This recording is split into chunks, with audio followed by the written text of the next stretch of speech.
Welcome back. So far, we've talked about molecular visualization and machine learning, two powerful tools on their own. But when we bring them together with molecular dynamics, we unlock something truly exciting. In this video, we're going to explore how machine learning can be used to analyze molecular dynamics simulations, giving us deeper insights into protein behavior and drug interactions. Molecular dynamics, or MD, are like computational microscopes into the cell. They let us simulate how atoms and molecules move over time based on physical laws. Instead of just looking at a static protein structure, MD lets us watch how a protein bends, folds, shifts, and moves, frame by frame. This is incredibly useful for understanding how proteins interact with other molecules, like drugs or viral proteins. But there's a challenge. MD simulations produce a ton of data.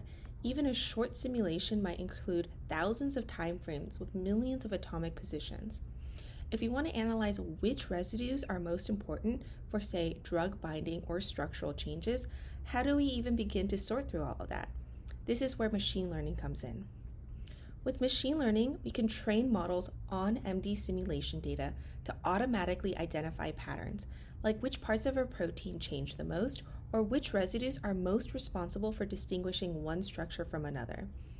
In this module, we focus on comparing two very similar but important systems, the receptor binding domains, or RBDs, of SARS-CoV and SARS-CoV-2, the virus behind COVID-19. We use MD simulations to track the motion of these viral proteins and then apply machine learning to answer a critical question. Which residues are the most important in determining how strongly the virus binds to the human cells? Here's how we do it in simplified terms. First, we take the MD simulation data, specifically pairwise distances between residues in the viral protein and human receptor.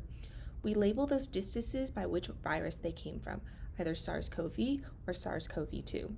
We then train machine learning models such as random forest, logistic regression, and neural networks to classify each time frame based on patterns of interactions.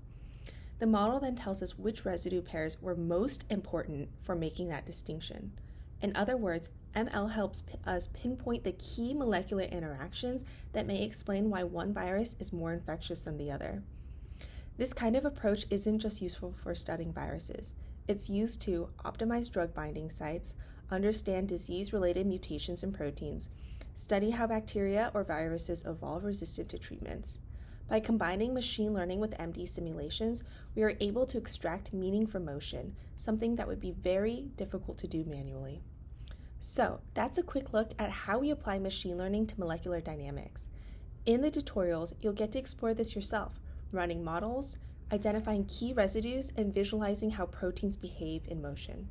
This is where computational biology truly comes alive, at the intersection of data, physics, and biology. Let's dive in.